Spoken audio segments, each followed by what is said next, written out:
Well, as we began this segment, President Trump says the U.S. is now reducing joint military exercises with South Korean forces. We're joined now by Philip Goldberg. He was a former U.S. ambassador to South Korea. Ambassador, thanks so much for taking the time. Nice to be with you. So these exercises, they happen for a reason, to prepare South Korean and U.S. forces for potential attack by North Korea, which has built up its military quite deliberately to challenge, or at least threaten South Korea. Does limiting these exercises benefit North Korea? Well, it certainly damages our ability to carry out the two goals of the exercises. One is readiness, which is the simple concept that we can, as the slogan goes, fight tonight if necessary. And the other is to deter North Korea and to show that there is solidarity in the alliance. So it certainly damages those two goals of the exercises. In that way, it probably does benefit North Korea's goals. I mean, the next question is to what end? Because the president tried exactly this during his first term, suspended joint military exercises, and also had 3 summits, as you'll remember, with Kim, and no nuclear agreement. And in fact, North Korea expanded its nuclear arsenal during that time period. It did not shrink it. So on what basis, from your position, might a U.S. president make such a concession? I mean, is there a track record here that would indicate he would get something in return? No, there isn't. There's a question of why and then why now. Why is, I think it quite simply comes down to a wish to have another meeting with Kim Jong-un. There's no indication whatsoever that Kim Jong-un is interested in any kind of negotiation other than to have recognition of his nuclear program, perhaps, in return for sanctions relief. But with his improved relationship with Russia and improving relationship with China, that has become less and less important to him. And so he, up till now, hasn't really wanted to engage with the United States. There have been 2 criteria that he has listed as part of willingness to get together. One are these exercises.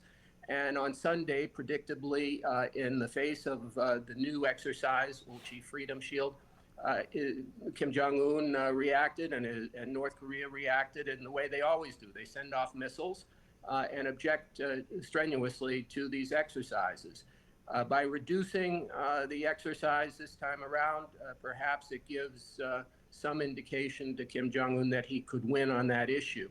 The other is the nuclear issue, and there it's really there's no ground for anything other from his point of view, from Kim Jong-un's point of view, than negotiation of arms control, not over denuclearization.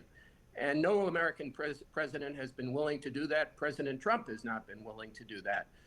So a potential meeting really carries with it one of 2 things: either just theater and no result, even if it were to happen, or something that's even worse, which is some sort of arms control tacit recognition of North Korea's program and a degradation of the non-proliferation treaty. Okay, so the non-proliferation effort.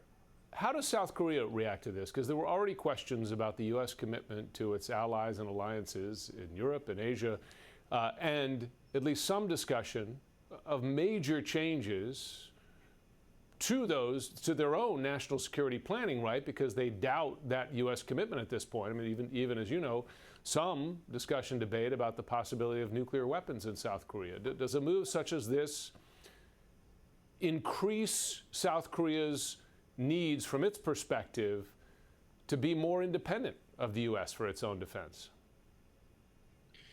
I think it probably accelerates that process, which has already, as you point out, taken place over the last few years, especially during the second Trump administration. But I don't think that the South Koreans are fully against this. President Lee Jae-myung has a very strong position that he would like to initiate some sort of discussion of his own with Kim Jong-un, which has been totally rejected by North Korea. North Korea in recent years has named South Korea as an enemy state, has changed its constitution to renounce unification as a goal. So he's really stuck, but he would like for President Trump to lead the way for a better relationship between the two Koreas also, and to go back to something more traditional. I don't see that happening, but the other part of it is, as you say, I think a feeling that perhaps they have to change their own policies to answer what they see as a withdrawal of United States support. Ambassador Philip Goldberg, we appreciate you joining.